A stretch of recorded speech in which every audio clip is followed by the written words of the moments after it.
But there are other internal problems that are going on inside the body that inflammation can really be detrimental to. So inflammation is really the cause of multiple diseases that are going on inside your body. We can see diseases like type 2 diabetes. We can see things like thyroid conditions, autoimmune conditions, cancers, cardiovascular problems. I mean, really, when you think about it, most diseases have inflammation that's associated with it. Now, what sort of things can cause inflammation inside your body that can really be detrimental to your health? Well, one of them can be food, right? There could be foods that are more pro-inflammatory, and those foods are going to be things like grains, very inflammatory for the body, really hard on the gastrointestinal system. Things like dairy, very, very problematic for not only from the component of that dairy should be only eaten by or consumed by baby cows, but there's other components to dairy that can create a lot of inflammation in our guts. Soy products can be very inflammatory, mainly because a lot of soy products are genetically modified and really impact our body negatively.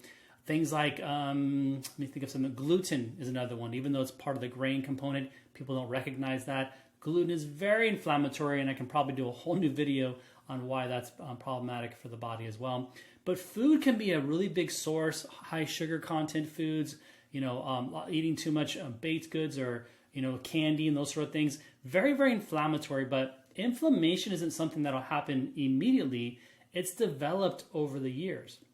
So other problems that can happen is there can be underlying toxicities the person's being exposed to, like heavy metals and mold and environmental toxins. They could have other conditions that are developing inflammatory disease, and this buildup just continues to get worse and worse and worse.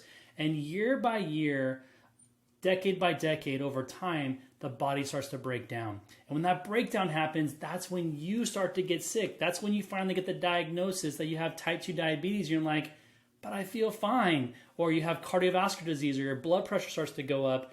And all the recommendations from there is now about how can we suppress that. When our goals are really to understand what is causing the inflammatory reaction in your body in the first place.